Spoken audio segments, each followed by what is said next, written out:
감사합니다. 마라나타. 갑자기 하니까 떨리죠. 다시 한번 더 하겠습니다. 마라나타. 주 예수여 오시옵소서. 우리 앞뒤좌우로 인사하겠습니다. 마라나타. 오시옵소서. 예. 우리 주님 오시기를 소망하고 그 주님을 바라보면서 하루하루 인내하시면서 열심히 믿음 생활 잘 하시기 바랍니다. 우리의 삶 가운데 소망이 없으면 죽음입니다. 근데 우리가 고린도전서 13장을 보면은 믿음, 소망, 사랑 이 세 가지에서 얘기를 하시잖아요. 이게 항상 있는데 그 중에 제일은 무엇입니까? 사랑이다. 이 세 가지의 관계성에 대해서 여러분들 한번 생각해 보신 적이 있습니까? 왜 믿음이고 왜 소망이고 왜 사랑이지? 성도들이 무엇을 가지고 살아가야 되냐면은 믿음을 가지고 살아가야 돼요. 예수 그리스도에 대한 믿음, 하나님에 대한 믿음, 그 믿음으로 살아가야 됩니다. 구원에 대한 확신, 그 믿음으로 살아가야 되는 거 맞습니다. 그런데 그 믿음이 어디에 기반을 두어야 되냐면은 저 천국의 소망을 두고 살아가야 되는 겁니다. 그 천국에 이르기까지 그 소망을 품고 믿음으로 살아가는데 그 중에서 빠지면 안 되는 것이 있습니다. 그것은 사랑입니다. 하나님에 대한 충성심은 바로 사랑을 이야기하는 겁니다. 그러니까 하나님에 대한 사랑이 없으면은 내 이웃에 대한 사랑도 없는 겁니다. 왜 저 사람은 왜 이웃을 사랑하지 않느냐? 하나님을 사랑한다 해놓고는 왜 저 사람들을 사랑하지 않느냐? 그거는 하나님도 사랑하지 않는 겁니다. 사랑은 분리되지 않습니다. 하나님에 대한 사랑과 이웃에 대한 사랑은 분리되지 않아요. 이웃은 열심히 사랑하는데 하나님을 사랑하지 않는다. 그것도 성도의 모습은 아닙니다. 하나님을 사랑한다면은 이웃도 사랑하게 되고 이웃도 사랑한다면은 하나님을 사랑하게 되는, 이것은 분리되지 않습니다. 그러니 하나님 앞에서 온전함을 다한다고 몸부림치는데 사람을 죽이면은 그거는 사랑이 아닙니다. 또 사람을 잘 섬기고 잘 따른다 하지만은 하나님께 충성하지 못하는 것도 그건 인본주의로 흘러가기 때문에 그것도 진정한 사랑이라고 볼 수 없습니다. 그러니 여러분, 사랑 안에서 하나됨을 온전히 이루어가고 믿음을 가지고 저 천국의 소망을 두고 달려가는 저와 여러분들 다 되시기를 주님의 이름으로 축복합니다. 아멘. 예. 자, 이제 여러분들 성경 퀴즈 시간이 돌아왔습니다. 한호 안 해도 됩니다. 저번에 반응이 별로 없어가지고 그냥 넘어가려는데 다시 하겠습니다. 이렇게 반응이 뜨거울 줄 몰랐습니다. 여러분들이 기다리고 고대하시고 파마하신 성경 퀴즈 시간이 돌아왔습니다. 네. 야, 반응은 좋은데 다 까먹었을 것 같아요. 그래도 한번 해보겠습니다. 여러분, 우리가 초대 7교회에 대해서 살펴보고 있습니다. 자, 다 같이 한번 해보겠습니다. 시작. 에, 서, 버, 두, 사, 빌, 라. 에, 서, 버, 두, 사, 빌, 라. 아주 잘하셨습니다. 예, 잘하셨습니다. 에서버두, 사빌라. 자, 그러면 우리가 지금 했던 교회가 몇 군데 되죠? 그런데 이 교회들 오늘까지 치가지고, 오늘 읽었으니까 오늘까지 치가지고 보면은 그 예수님의 그 모습에 대해서 딱 1절이나 이런 데 보면은 예수님의 모습에 대해서 나와요. 에베소에서 나온 첫 번째 나온 예수님의 모습은 어떠한 모습이셨습니까? 어떤 분이십니까? 1절에 오른손에 있는 7벌을 붙잡고 7 금촛대 사이를 거느시는 이 예수님의 모습이라는 거죠. 그러면은 여러분, 서머나 교회에 나오는 예수님의 모습은 어떠한 모습입니까? 8절에 처음이요 마지막이요 죽었다가 살아나시니 이렇게 되어 있습니다. 이 정도면 밑줄 끊어야 되겠죠. 그 다음에 버가모 교회에서는 예수님은 어떤 모습으로 나타나셨습니까? 좌우에 날성검을 가지신 이가 나오죠. 그럼 오늘 두아디라 교회는 어떻게 되어 있습니까? 그 눈이 불꽃 같고 그 발이 빛난 주석과 같은 하나님의 아들이라고 되어 있습니다. 다 달라요. 그런데 그렇게 말씀하신 데는 이유가 있었죠. 다 그러한 예수님의 모습이 있은 모습을 설명한 데는 이유가 있었습니다. 그 교회의 상황과 연결되어지는 것입니다. 자, 그러면은 이 모든 에베소, 서머나, 버가모, 이 두아디라 교회에 대해서 나오는데 마지막에 보면은 이기는 자에 대해서 하나님께서 약속하신 선물이 있어요. 그게 뭔지 한번 보겠습니다. 에베소 교회에서 이기는 자는 무엇을 주신다고 하셨습니까? 그렇죠. 생명나무의 열매를 주신다고 약속했습니다. 다음, 서머나 교회에서 이기는 자는 뭘 주신다 했습니까? 어떤 약속을 했습니까? 둘째, 사망의 해를 받지 아니하리라. 둘째 사망이 뭐라 했습니까? 지옥이죠, 지옥. 예. 그리고 버가모 교회에서는 이기는 자에게는 무엇을 준다 했습니까? 밑에 나오죠. 17절에 감추었던 만나를 주고 또 흰 돌을 줄 터인데 그 돌 위에 무엇을 새긴다? 새 이름을 기록한다. 그렇게 되어 있습니다. 그러면은 두아디라 교회에서는 이기는 자에게는 뭘 주십니까? 두 가지가 있습니다. 26절에 만국을 다스리는 권세를 주시고 28절에 새벽별을 주리라. 이거는 조금 있다가 제가 설명해 드리도록 하겠습니다. 자, 여러분들 갈수록 이제 이 요한계시록에 대해서 많이 아시는 것 같습니다. 자, 쉬운 것도 질문 하나 하겠습니다. 요한계시록을 기록한 사람은 누굽니까? 아직 묻지도 않았습니다. 둘 중에 하나만 답하십시오. 1번 세례 요한, 2번 사도 요한. 사도 요한 맞습니까? 아, 맞습니다. 나중에 맞추신 분은 사탄 받아가십시오. 자, 이 성경이 기록된 곳은 어디입니까? 어디? 반모섬. 예, 맞습니다. 반모섬입니다.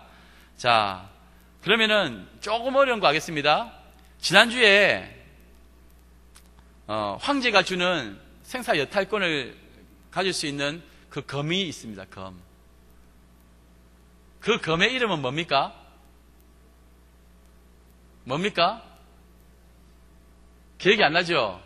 예, 기억 안 나도 됩니다. 성경에 없는 건데. 글라비. 예. 이걸 받은 자는 이 총독은 사람을 언제든지 죽일 수 있는 겁니다. 그런데 그 칼을 들고 권세를 휘두르는 누구라도 자기가 마음에 안 들면 죽일 수 있는 이 생사탈권을 가지고 있는 이 검, 글라비를 가지고 있는 이 총독이나 이 높은 사람을 두려워하지 말고 좌우의 날선, 입에서 나오는 그 날선 검을 가지신 예수 그리스도를 더 두려워하라. 그렇게 말씀하신 겁니다. 그러니 여러분 말씀 주실 때에는 잘 이렇게 생각해야 돼요. 그리고 지난주에 우리가 버가모 교회에서 흰돌을 준다고 했지 않습니까? 만나는 하늘로부터 내려온 양식이죠. 예, 만나. 그런데 그 말고 그 다음에 나오는 또 주시겠다고 약속하신 것이 흰돌인데 흰돌이 뭐라 했습니까? 예. 전투에서 그 맹수나 또는 강한 어떤 그 사람하고 싸워가지고 이기면은 그 최고 지휘자가 그 옆에 있는 흰돌을 던져줘요. 그럼 그때부터는 그 사람은 자유인이 되는 겁니다. 마찬가지로 이런 모든 전쟁에서 이기면은 승리의 상징, 그 자유와 회복의 그 약속을 우리 주님이 하신 것입니다. 끝까지 믿음 생활 잘하면은 너희가 진정한 천국의 잔치에 참여하게 될 것이고, 그리고 그 가운데서 기쁨을 누리고 살아갈 것이다.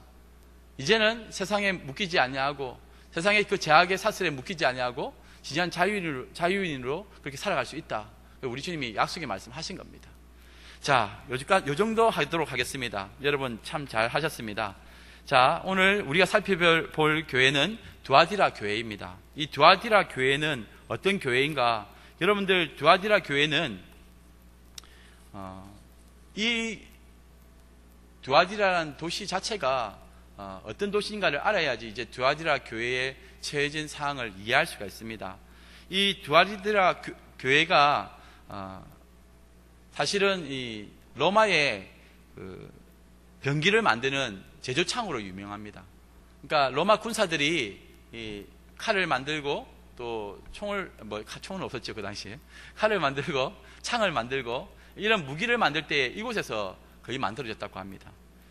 철제 산업이 굉장히 발달했고 또 그러다 보니까 또 군인들의 왕래도 많았고 또 이곳은 지난번에 배웠던 버가모라는 도시에 버가모라는 도시가 당시 에베소에서 가장 큰 도시 중에 하나고 또 그곳의 수도이기도 한데 그곳으로 가는 관문이 이 두아디라였습니다. 이 두아디라가 만약에 함락이 되면은 버가모까지도 영향을 바로 미치는 것입니다. 그래서 이 두아디라라는 이 성을 방비하기 위해서 로마에서도 많은 병사를 보냈습니다. 그리고 이곳에서는 그 많은 군사들이 있으니까 또 사람들도 왕래가 많았겠죠. 그러다 보니까 이 번창한 그 상업 도시가 굉장히 번창하였고 또 유흥업소들이 많았습니다. 그때에도 많은 사람들이 이곳에서 향락 문화가 발달했으니까 타락하고 부패한 그런 삶을 살 수밖에 없었습니다. 그러다 보니까 그곳에서 이제 장사하는 사람들도 많았을 거 아닙니까? 이 상인들이 많이 있었는데 이 당시에도 마찬가지 그 황제를 숭배하는 사상이 굉장히 강력했는데 어기면 또 잡혀가는 겁니다. 그리고 여기에는 상인들이 또 결속력이 굉장히 강했습니다. 이 상인들 조합이 있는데 이 조합이 결성되어 있는데 이곳에는 다 상인들은 가입을 해야 됩니다. 그래야 장사를 할 수가 있습니다. 그런데 이 조합은 나름대로 또 섬기는 신도 딱 정해져 있습니다. 그 당시 그 도시를 지키고 있는 신이 누구였냐 하면은 제우스의 아들인 그 아폴로. 그러니까 그 그리스 신화에 나오죠. 이 아폴로라는 이 신하를 그 아들을 섬겼는데 그렇기 때문에 그 안에 들어온 그 사람들은 다 이 신에게 수호신에게 제사를 드리고 그 제사 음식을 먹고 또 그 당시에 뭐 종교가 다 그렇겠지만은 많은 종교들이 타락한 종교였어요. 그래서 음란한 행위로 이어지기도 하였습니다. 근데 이런 의식에 참여하지 않은 조합원은 또는 조합원이 아는 사람들은 장사를 하지를 못해요. 그런 곳에서 먹고 살려고 한다면은 참 어려웠던 신앙생활하기 참 어려웠던 곳이었습니다. 그래서 그 당시에 두아디라 교회는 현실적으로도 굉장히 궁핍하였을 것이고 또 현실적으로 많은 유혹이 있었을 것입니다. 조금만 절 한번 하면은 또 그 조합에 들어가기만 하면은 어느 정도 생활이 안정이 되는데 그렇게 신앙을 지키기 위해서는 그것을 포기해야 되는데 그게 참 쉽지가 않아요. 그래서 그런 교회에 대해서 우리 주님이 이제 칭찬도 하시고 또 건면도 하시는 내용이 오늘 본문 내용입니다. 자, 여기서 한번 보겠습니다. 두아디라에 나타난 예수님의 모습은 어떠한 모습인가? 이 두아디라 교회에 나타난 예수님의 모습은 18절 말씀입니다. 두아디라 교회의 사자에게 편지하라. 그 눈이 불꽃 같고 그 발이 빛난 주석과 같은 하나님의 아들이 이르시되 라고 되어 있습니다. 그 눈이 불꽃 같고 그 발이 주석같이 빛난다고 했습니다. 그리고 하나님의 아들이라는 표현을 썼습니다. 다른 데에는 이런 표현이 안 나오죠. 이런 표현이 전혀 안 나오는데 여기서는 하나님의 아들이라는 말씀이 나옵니다. 제우스 신의 아들 아폴로를 섬겼으니까 여기에 대항해서 이제 예수님이 주신 말씀이 무엇이냐면은 하나님의 아들이 여기 있다. 그 헛된 신화를 섬기고 거짓된 신을 섬기고 있는 너희들 잘 들어라. 이 천하 만국을 누가 다스리고 있느냐? 이 온 천하 만물의 주제가 누구이냐? 하나님의 아들 예수 그리스도를 드러내고 있는 것입니다. 그래서 다른 데서는 이런 표현을 안 썼지만은 이 당시에 어떤 신을 섬겨야 될지 고민하고 있는 그 조금만 타협하면은 그래도 먹고 살 수 있는 그 땅에서 예수님은 강력하게 말씀하십니다. 너희들이 섬겨야 될 신은 만유의 주제가 되는 하나님, 예수 그리스도를 섬겨야 된다는 겁니다. 그런데 거기서 사람들은 갈등을 하고 우상에게 절을 하고 우상의 음식을 먹기도 하며 그곳에 가입을 하는 사람들이 많았던 것 같습니다. 그리고 이러한 상황 속에서 예수님은 이 두아디라 교회가 가지고 있는 또 장점들을 먼저 칭찬을 하셨습니다. 19절 말씀 보겠습니다. 내가 내 사업과 사랑과 믿음과 섬김과 인내를 아노니 내 나중 행위가 처음 것보다 많도다 이렇게 말씀하셨습니다. 이 사업은 무슨 사업이겠습니까? 복음 증거의 사업입니다. 선교 사업을 열심히 했다는 겁니다. 전도도 열심히 했다는 겁니다. 그리고 또 사랑도 믿음도 섬김도 인내도 그 신앙이 정말 성숙했던 것 같습니다. 그 안에서 그 성도와 성도 간의 이 관계성은 굉장히 좋았던 것 같아요. 그리고 그 사랑 안에서 한 마음을 이루고 함께 그 고난을 잘 이겨나갔던 것 같습니다.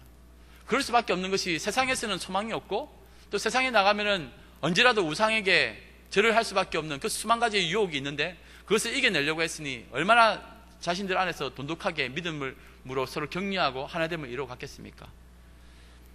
에베소 교회와는 좀 다르죠. 에베소는 갈수록 믿음을, 그 하나님에 대한 사랑, 처음 사랑을 버리는 그런 사람들이었다면은, 이 사람들은 나중에 가면 갈수록 더 신앙이 성숙되어지는 그런 모습을 보게 됩니다. 우리도 마찬가지입니다. 믿음 생활 잘한다는 것이 무엇입니까? 10년 전과 오늘이 어떻게 달라집니까? 여러분들의 인격과 삶을 한번 보시기 바랍니다. 뭐 다른 거 볼 거 없습니다. 여러분들 아내는 남편에게, 남편은 아내에게 물어보시기 바랍니다.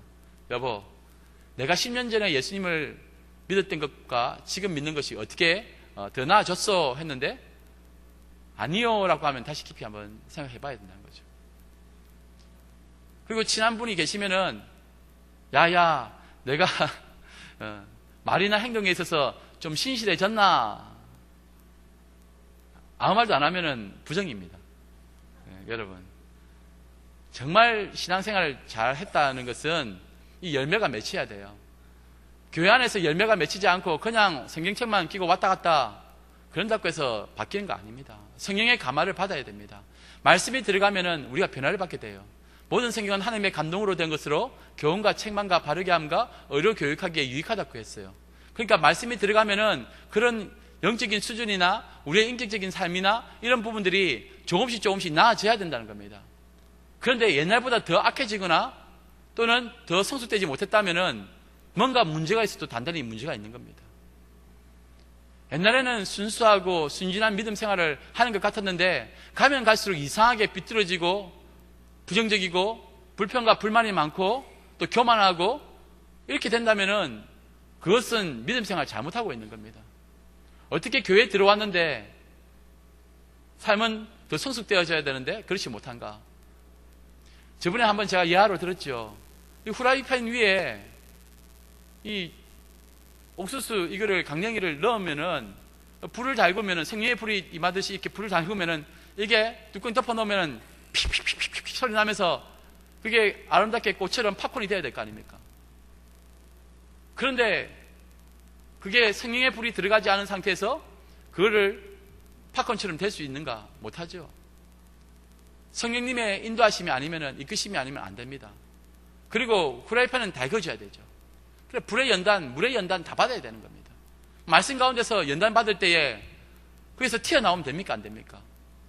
그 후라이팬 뜨겁다고 해서 나중에 하면서 그 뚜껑 덮어놨는데 그걸 빠져나와버리면 어떻게 됩니까? 그거는 먹지도 못하는 딱딱한 그 강냉이가 돼가지고 내침을 당합니다. 입에서 내침을 당합니다. 여러분, 그러니까 환난 받을 때도, 고통 당할 때도, 고난 받을 때도 감사하게 받아주십시오. 그리고 여러분들 그것을 가지고 이 사람 때문이다, 저 사람 때문이다 탓하지 마시고, 하나님이 이제 때가 되어서 내가 훈련받을 때가 되었으니 이 사람도 붙여주시고 저 사람도 붙여주셨다, 그렇게 생각하면 딱 맞습니다. 저 사람만 없으면 내가 정말 잘 살 것 같은데 아닙니다. 그 사람 정도 돼야지 내가 마음의 상처도 좀 받고, 그 사람 정도 돼야지 좀 내가 좀 깨어지고 하나님을 찾지 않겠습니까? 나보다 쉬운 사람 만나면 나는 오히려 더 고집을 피울 겁니다. 그러니까 내가 내 옆에 만만한 사람이 많이 있으면 안 돼요. 시어머니 같이 좀, 시어머니는 좋으신 분입니다. 예, 약간 엄한 시어머니 같은 분이 계시면은 좋은 거예요, 그거. 그러면은 내가 영적으로 조심하게 되고요. 그럼 그 시어머니 같은 분은 그럼 누가 그러면은 훈련시킵니까? 그 시어머니보다 더 무서운 시어머니 같은 분이 옆에 붙을 줄 믿습니다. 그러니까 다른 사람 신경 쓰지 말고 나의 할 일 잘하자 이겁니다. 내 주위에 누가 있는가? 그 사람 나 그럴 줄 몰랐네, 그렇게 하지 마십시오. 하나님은 다 알고 붙여주신 겁니다. 내가 그만큼 안 되니까 무조건 깨뜨려서 하나님의 성품, 신의 성품에 참여한 자가 되게 하기 위해서 하나님은 끊임없이 우리에게 그 사람을 붙여주는 겁니다. 그러면은 말씀이 들어가게 되고 그 말씀을 의지하게 되고 찍소리도 못하게 만들 거 아닙니까? 여러분, 믿음의 연단 받는 사람들의 특징이 뭔 줄 압니까? 잘 받는 사람들은 찍소리도 못 냅니다. 가만히 있습니다. 침묵합니다. 그런데 믿음의 연단을 여기서 안 받잖아요. 다른 데 가서는 또 받아야 됩니다. 대학을 졸업하려면 180학점을 이수해야 된다. 그러면 그 180학점이 되기 전 179학점 받으면 안 되냐요? 안 됩니다. 무조건 1학점이라도 제대로 받아야 됩니다. 1점이라도 못 나면은 졸업 못 해요. 자꾸 옆으로 피한다고 해서 되는 거 아닙니다. 이양 받을 거면은 이번에는 확실히 이것이 믿음의 연단이다 생각하시면은 꾹 참으십시오. 사람으로 오는 환난이든 또는 환경으로 오는 환난이든 어떤 사건이든 그것이 내게 주시는 하나님의 귀한 선물로 생각하고 스파링 상대 잘 만나셨으면은 이제 찍소리 하지 마시고 조용히 하나님 앞에 엎드려 기도하십시오.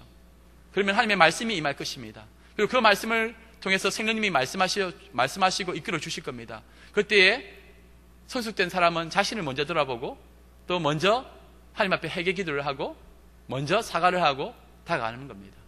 그러면 이기는 거예요. 그런데 그것을 자존심 때문에 못하면요, 다시 불합격 되면 다시 또 해야 됩니다. 계속적으로 불합격 그러려면 얼마나 억울합니까? 시험 받으려면 제대로 빨리 받고 넘어가는 것이 정답입니다. 그러니까 여러분 시험 왔을 때에 잘 생각하시고 잘 넘어가시기 바랍니다. 여기 보니까 이 성숙된 인격과 성품 정말 중요합니다. 점점 발전해 가는 교회였습니다. 그런데 또 이 두아디라 교회에 또 책망할 것이 있습니다. 이거 참 무서운 책망인데 20절 말씀을 한번 보겠습니다. 그러나 내게 책망할 일이 있노라. 자칭 선지자라 하는 여자 이세벨을 내가 용납함이니 그가 내 종들을 가르쳐 깨어 행음하게 하고 우상의 제물을 먹게 하는도다. 이세벨이 누굽니까? 이 아합의 아내였지 않습니까? 요즘 주일마다 설교하실 때 저번에 엘리야 그 이야기를 제가 들으면서 그때 나왔던 악한 왕이었던 아합의 아내 이세벨이 나오죠. 이세벨이 엘리야를 죽이려고 했습니다. 그리고 이스라엘에 있는 그 선지자들을 잡아 죽였습니다. 얼마나 악독하고 나쁜 사람이었습니까? 그리고 바알과 아세라를 섬기도록 그 음란이 생기도록 온 이스라엘을 더럽힌 사람입니다. 그런 이세벨이라는 사람이 그 교회 안에 있다는 겁니다. 이 사람은 자칭 선지자라 하는 여자 이세벨이라고 하는 거 보니까 뭐 목회자도 아닌 것 같고 일반 평신도 중에서 그나마 기도 많이 하고 말씀 좀 많이 안다는 그 사람이었던 것 같아요. 그런데 이 사람이 사람들에게도 권위가 있어서 힘도 있어서 뭐라 말하면 사람들은 이 사람의 말을 잘 따랐던 것 같습니다. 그런데 문제는 이 사람이 진리를 선포하는 것이 아니라 내 종들을 가르쳐 깨어 행음하게 하였다고 되어 있습니다. 내 종들이라는 사람은 어떤 사람들입니까? 일반 성도들 중에서도 그래도 열심히 있는 사람들입니다. 그 사람들을 깨어서 행음하게 하였다고 합니다. 여기서 나오는 행음이라는 것은 뭐 음란하게 그런 것이 세상으로 말하는 그런 것들을 보다는 말씀을 제대로 믿지 못하게 하고 세상의 우상을 섬기게 만드는 것, 그걸 행음하였다라고 표현합니다. 당시에 그 상업 그 활동을 하려면은 조합원이 되어야 되는데 그 우상에게 절하고 또 우상을 섬기는 그런 어떤 문화를 받아들여야 된다. 아니면은 먹고 살기 힘들지 않느냐. 그것을 해라고 자꾸 권했던 사람이었던 것 같아요. 좀 어느 정도 주님의 종이라 하면은 사리 분별도 하고 말씀도 좀 어느 정도 알 사람들인데 이 사람들을 이렇게 깨어낼 정도의 영성과 자기들이 봤을 때에 파워가 있던 사람이었던 것 같아요. 근데 이 사람이 잘못했다면은 이 사람을 내쳐야 되는데 그대로 두었다는 겁니다. 여러분, 이것이 참 무서운 겁니다. 우리 안에도 그런 사람들이 있어요. 있을 수 있습니다. 뭐 여자나 남자의 문제가 아니에요. 좀 아신다는 분들, 좀 교회 다녔다는 분들, 자기가 좀 뭔가 제대로 좀 알고 있으니까 나를 따르라 하는 분들 혹시 계시면은 조심하셔야 됩니다. 하나님께서는 이러한 사람을 굉장히 책망하셨어요. 얼마나 무서운지 몰라요. 그래서 뒤에 보면은 23절에 보니까 22절, 23절에 보면은 예수님이 이렇게 말씀하신 적은 한 번도 없습니다. 사복음서를 뒤져도 이렇게 저주한 적은 없어요. 우리 주님이 교회의 거룩함을 보존하기 위해서 그렇게 애지중지 보호하셨는데 이것을 망쳤을 때에는, 이 교회를 망쳤을 때에는 하나님께서는 엄청난 심판을 하신다고 되어 있습니다. 22절에 보니까 내가 그를 침상에 던질 터이요. 또 그와 더불어 간음하는 자들도 만일 그의 행위를 회개하지 아니하면 큰 환난 가운데에 던지고 또 내가 사망으로 그의 자녀를 죽이리니 모든 교회가 나는 사람의 뜻과 마음을 살피는 자인 줄 알지라. 내가 너희 각 사람의 행위대로 갚아주리라. 그렇게 말씀하셨습니다. 얼마나 화가 나셨으면 우리 주님이 이렇게 말씀하셨겠습니까? 에베소 교회에서도 이렇게 얘기 안 했어요. 여러분, 우리 주님은 교회를 흔드는 자를 가만히 안 두십니다. 성경에 있는 그대로 얘기하는 겁니다. 교회를 자신의 심령과 자신의 생각으로 막 흔드는 이세벨 같은 사람들을 하나님께서는 용서하지 않겠다고 말씀하셨습니다. 큰 환난 가운데 던지고 심지어 그의 자녀를 죽이겠다고 하십니다. 그의 자녀를 죽이겠다는 말이 무슨 말입니까? 다시는 그런 자의 자손까지도 보지 않겠다, 씨를 말리겠다는 겁니다. 교회의 일을 함부로 판단하고 함부로 움직이면은 큰일 납니다. 성경에 있는 대로입니다. 한번 깊이 묵상하시고 깊이 묵상하십시오. 잘못된 신념과 잘못된 사상으로 자기가 옳다고 생각해서 이렇게 하면 되지 않느냐, 그거 정말 장담할 수 있습니까? 정말 하나님의 뜻이라고 장담할 수 있습니까? 아닐 것 같으면 차라리 내려놓으십시오. 잘못하다가는 이세벨이 됩니다. 한국교회도 마찬가지고 온 세상에 이 교회가 교회답지 못한 이유가 뭡니까? 사람의 말이 너무나 교묘하게 들어온 것 아닙니까? 사탄이 이런 이세벨을 이용하고 있는 것 아닙니까? 말세에 믿음을 지키지 못하도록 막는 존재가 교회 밖에 있는 것이 아니라 교회 안에 있다는 사실이 너무나 무섭습니다. 성경을 모르는 사람이 아니라 좀 안다는 사람이 오랫동안 그 자리를 지키면서 사람들에게 영향력이 있었던 그 사람이 이세벨이 되는 겁니다. 그러니 여러분 정말 두렵고 떨리는 마음으로 하나님 앞에 서셔야 됩니다. 내가 과연 이세벨은 아닌가? 나 때문에 내 자녀가 죽는 것 아닌가? 무서운 책망을 하고 계신 겁니다. 다른 어디에도 찾아볼 수 없는 우리 주님의 책망이십니다. 그러니 오늘 이 말씀은 여러분 두고두고 가슴에 새기십시오. 하나님의 교회를 흔드는 자 하나님께서 용서치 않는데 그 자녀까지 사망케 하신다, 죽이겠다 약속하셨습니다. 그러니 얼마나 무서운 겁니까? 우리가 막겠다, 우리가 이 교회를 보존한다? 아닙니다. 하나님이 교회의 거룩함을 보존하기 위해서 그 사람을 내치고 죽이겠다는 겁니다. 그러나 충분히 그에게도 회개할 기회를 주신다고 약속하셨습니다. 그런데 그 회개의 기회를 주었음에도 불구하고 회개하지 않는 자에게는 이런 엄청난 징벌이 나타나게 되고, 또 그를 따랐던 많은 사람들도 회개하지 아니하면 하나님께서 또 그와 같이 징벌하시겠다는 겁니다. 그러니 말씀을 제대로 보셔야 됩니다. 말씀에 내가 좋은 것만 받아들이고 내가 싫은 것은, 좀 듣기 거북한 것은 왜 이런 설교를 하시냐, 그렇게 말씀하지 마십시오. 저는 성경에 있는 그대로 얘기하는 겁니다. 그리고 제가 얘기했다고 생각하지 마십시오. 왜냐하면 오늘 말씀 맨 마지막 구절에 성령님이 교회들에게 하시는 말씀을 들으라고 되어 있지 않습니까? 성령님이 변기랑 목사를 통해서 말씀하시는 겁니다. 성경에 있는 말씀을 제가 그대로 전할 때에 그건 하나님의 음성이 되는 것이지 변기랑 목사님의 음성이 되는 건 아니라는 겁니다. 그러니 말씀을 받을 때에는 진지하게 잘 생각해서 받으십시오. 온 세상이 이런 말 저런 말 많이 합니다. 그런데 생명의 말씀은 성경 그 안에 있습니다. 자기 개발서 같은 그런 이야기 우리를 살릴 수가 없어요. 예수의 피가 묻어있지 않는 그런 이야기들 속아 넘어가지 마십시오. 어떤 명분이든 어떤 신념이든 다 가짜입니다. 우리는 성경대로 하면 살 것이고 성경대로 하지 아니하면 죽을 것입니다. 그것을 꼭 지키시기 바랍니다. 여기에 보니까 24절 말씀을 한번 보시기 바랍니다. 24절입니다. 두아디라에 남아있어 이 교훈을 받지 아니하고 소위 사탄의 깊은 것을 알지 못하는 너희에게 말하노니 다른 짐으로 너희에게 지울 것은 없노라, 이렇게 되어 있습니다. 여기에 보니까 다른 짐이라고 되어 있습니다.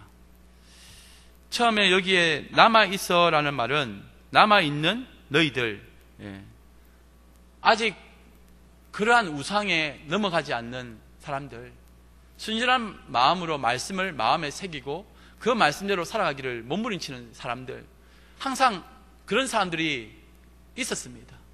그 소수의 그 그루터기 같은 사람들, 그리고 소수의 그 거룩한 시기 같은 사람들이 다 남아 있었습니다.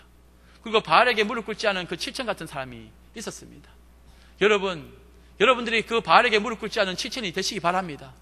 이 세상이 아무리 험하고 아무리 힘들어도 세상과 타협하면 되겠습니까? 믿음을 지켜가시기 바랍니다. 더 교묘하게 우리를 넘어뜨리려고 세상은 이런 방법 저런 방법으로 가져올 것입니다. 성경의 교리도 갈수록 바뀌어가는 것들이 많아요. 싱크로티즘이라는 것이 혼합주의를 이야기하는 건데, 하나님을 믿으려면 100% 믿지 아니하면은 그 99%는 하나님을 믿는데 제대로 믿으려고 하지만 1%가 다른 것이 들어가면은 그 불순물이 섞인 것이기 때문에 온전한 믿음이 될 수 없습니다. 하나님을 섬긴다 하지만 세상을 섬길 수 있는 방법에 대해서 교묘하게 이야기를 해줘요. 사탄은 그런 것을 우리에게 알려줍니다. 야, 너희들이 무슨 독불장군이가? 세상과 함께 걸어가야지. 맞습니다. 세상과 함께 걸어가야 됩니다. 소통해야 됩니다. 하지만은 우리의 본질을 놓치면서 그들에게 우리가 다 내어주라는 건 아닙니다. 우리 안에는 예수 그리스도의 복음의 능력이 나타나야 됩니다. 그 보혈의 능력이 없으면은 언제든지 세속화가 됩니다. 진리의 십자가를 보지 아니하면은 그럴싸한 말에 우리는 넘어가게 되고 또 세상의 그 혼합주의에 우리는 빠져버리게 될 것입니다. 오늘 말씀이 우리에게 촉구하는 것은 단 한 가지입니다. 바알을 섬길 것이냐, 하나님을 섬길 것이냐, 양당간의 결정을 내라는 것입니다. 세상과 타협할 것이냐, 아니면 주님만을 바라보고 주님만을 섬기겠느냐, 이것을 요구하고 있습니다. 그런데 여러분, 삶이 얼마나 무지하고 목매하면은 잘 넘어가요. 세상에 그럴싸한 말 하는 사람들 많이 있습니다. 말 잘하는 사람들, 그 이야기꾼들이 얼마나 많은지 몰라요. 유튜브에나 이런 데 들어가면은 안티 기독교인들 무슨 교수 한국 교회를 야단치는 사람들 많이 있어요. 물론 우리가 잘못한 부분들에 대해서는 우리도 시정해야 됩니다. 하지만은 그들의 본질은 무엇인가? 우리를 무너뜨리려고 하는 겁니다. 그들은 우리의 말씀 가지고 장난질을 많이 해요. 사탄도 예수님을 넘어뜨리려고 했을 때 말씀 가지고 와서 예수님을 대항했습니다. 예수님이 하나님께서 보내신 메시아임을 알고도 그 귀신이 와서 떨면서 엎드려가지고 당신이 누군지 안다고 그렇게 고백하지 않았습니까? 사탄은 압니다. 하나님께서 보내신 메시아라는 것을. 그런데도 그 예수님조차도 넘어뜨리려고 사탄이 했으니 하물며 우리는 어떻겠습니까? 그때 예수님은 산에 기도하러 가시고 금식하시고 늘 말씀 가운데 서셨습니다. 우리가 어떻게 세상을 이길 수 있겠습니까? 내가 주와 및 그 은혜의 말씀께 부탁하노니 그 말씀이 너희를 능히 든든히 세워서 거룩해 하심을 입은 모든 자 가운데 기업이 있게 하시리라. 말씀 위에 굳게 서지 아니하면은 우리는 이길 수가 없습니다. 말씀으로 이기는 사람들이 바로 우리 성도라는 것을 잊지 마시기 바랍니다. 여기에 보니까 이 남은 자들은 말씀을 붙잡은 자들입니다. 그리고 바알에게 무릎 꿇지 않은 그 7천 같은 사람들이 여전히 남아 있습니다. 이런 사람들은 하나님의 말씀을 따라 살아가면 되는데 이 사탄은 그들에게 큰 짐을 지어줍니다. 우리가 참 말씀대로 열심히 잘 살아가려고 몸부림치는데 또 한편에서는 커다란 짐을 지운다는 것입니다. 이 짐이 무엇이냐? 여러 가지 의미가 있습니다. 그런데 이 짐이라는 것은 예수 그리스도의 복음의 짐 외에 부차적인 것을 이야기하는 겁니다. 세상과 타협하지 아니하고 순수한 믿음으로 살아가기를 원하지만은 이세벨 같은 사람들, 그 교회에 또 나쁘게 이렇게 교회를 파괴시키려는 사탄의 그 종살이를 하는 사람들은 교회 안에 들어와서는 사람들에게 자꾸 짐을 지어줘요. 복음을 변질시킵니다. 이래야 구원받는다, 저래야 구원받는다, 쓸데없는 것을 요구해요. 예수님에게도 그렇게 요구하지 않았습니까? 돌을 떡으로 만들어서 네가 하나님의 아들임을 증명하라. 그리고 높은 곳에 뛰어내려서 또 하나님께서 붙잡아 주실 거니까 그 영웅이 되어서 사람들에게 하나님의 아들인 것을 증명하라. 아니면 천하 만국의 영광을 가지고 영광을 줄 테니 내게 절하면은, 타협하면은 그걸 가지고 온 세상 사람들에게 그 메시아임을 증거하라, 증명하라. 예수님은 그런 것을 통해서 이 땅을 구원하시려고 오신 것이 아니라 예수님은 십자가에 달려 죽으심으로 말미암아 이 세상을 구원하시기 위해 오신 분입니다. 그러니까 본질을 놓치지 않았어요. 사탄은 자꾸 비본질적인 것을 가지고 교회에 짐을 지어주는 겁니다. 교회는 본질을 따라가는 겁니다. 십자가의 주님을 바라보고 말씀을 바라보고 달려갈 때에 우리는 흔들림 없이 주의 뜻을 이루어가는 교회가 될 것인데, 끊임없이 사탄은 비본질적인 것들, 부차적인 것들, 쓸데없는 것을 가지고 이것이 마치 제일 중요한 것처럼 우선순위를 바꿔버립니다.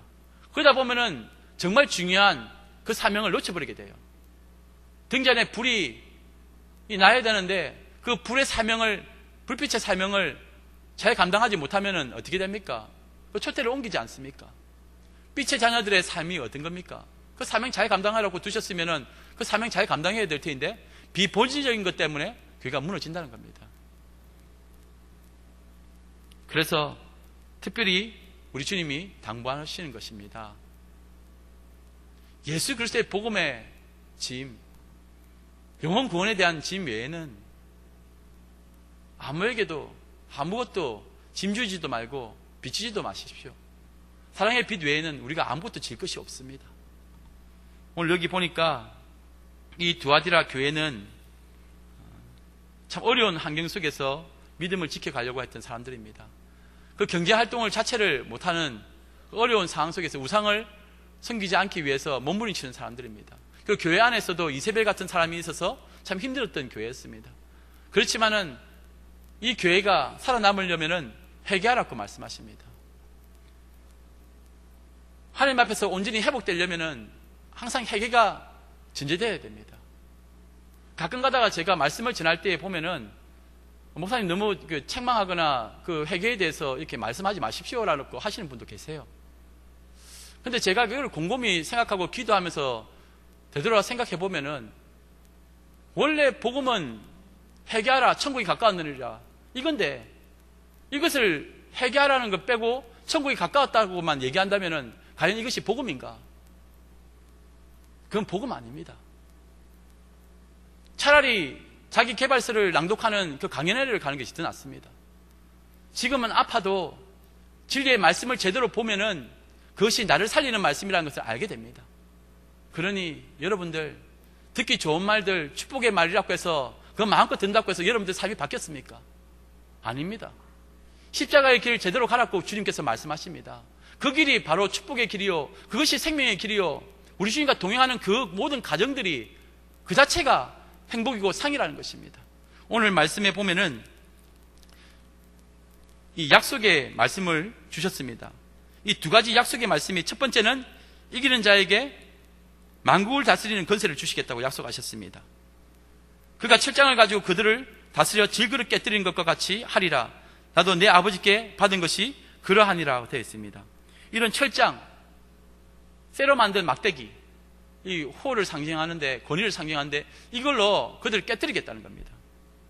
그래서 믿음으로 끝까지 주님 올 때까지 그것을 붙잡고 있는 자에게는 이런 선물을 주시겠다고 했습니다. 또 하나의 선물이 뭐냐면은 내가 28절에 내가 또 그에게 새벽별을 주리라. 새벽별을 주겠다고 약속했습니다. 이 새벽별이 누굽니까?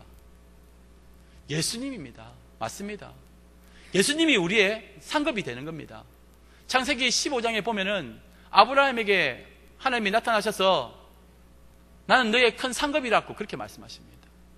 다른 어떤 물질이나 권세나 뭐 어떤 건강이나 이것이 축복이 될 수도 있겠지만 이거 말고 진짜 중요한 축복이 뭐냐면은 우리 주님 그 자체라는 것을 여러분들 잊지 마시기 바랍니다. 우리 주님과 함께하는 그곳, 그것이 천국입니다.